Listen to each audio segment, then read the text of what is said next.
Another Indian, right? Making parents very proud. Alright, my name is Jayesh Rajkumar Jain, but if you ever phone the call center, I go by the name Kevin.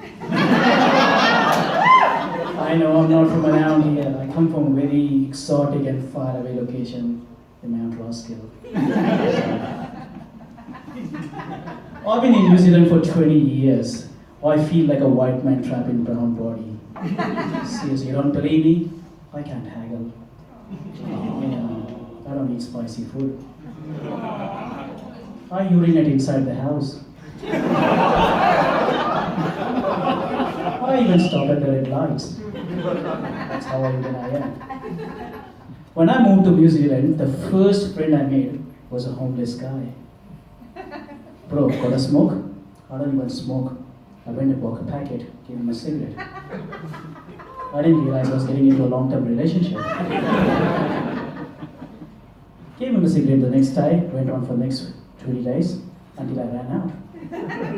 He got upset at me. Get me some more cigarettes. I'm like, I snapped. I said, don't mess with me. I'll fuck you in more ways than you can even count. I come from the land of Kama Sutra. So he turns around and says, Kama Sutra? Sounds good. I'll have that and some smoke. I broke up with John that day. I actually never heard of avocado until I moved to this country. So I was getting a sandwich and the guy said avocado. I thought he was insulting me. You don't believe me? Teri maa ka idhar avocado? Or I showed a kuthe jato avocado. Go back to your country, you fucking avocado. Sounds offensive in any language, right? Growing up, our family used to watch movies together. The problem with that was every time there was an intimate scene on the screen, my mom would get very uncomfortable.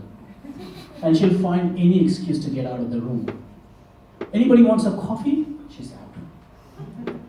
Once we were watching Basic Instinct. I didn't sleep for 3 nights. Even today, I can't have a coffee without a hard on. I actually have my coffee sitting down. You know, when you turn 21st, you would expect your mom to give you a car or a holiday or something. My mom brings me photographs of all these girls I've never met before. 91. Well, actually, we did get to see each other. Our parents took us to the park. We saw each other across the field, and then she said, okay, that's enough. My mom still calls me every now and then, and I don't know why she feels that she needs to yell on the phone. You got parents who yell on the phone? And I'm like, Mom, you don't even need to call me. I can hear you all the way from India. So she hangs up. And we still have a 20-minute conversation.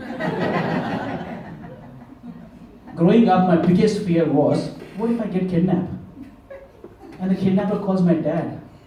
And my dad haggles. Oh, worst case, he said, okay, no deal. For that money, I can buy another convenience store. You know these parents who come up with these stories about how hard their life was when they were growing up? Yeah. My dad. This classic story is, when I was growing up, there was no electricity in my house. So we would go outside on the street and study under the street light. Very impressive. And if it rains, we come inside and study under the candlelight. And I'm like, what the fuck were you doing the entire day? He is so cheap. He was once getting blood sugar done, and they found nothing. Like a white man would come home and say, thank God, I'm all clear. My dad come home and says, they found nothing, I wasted my money.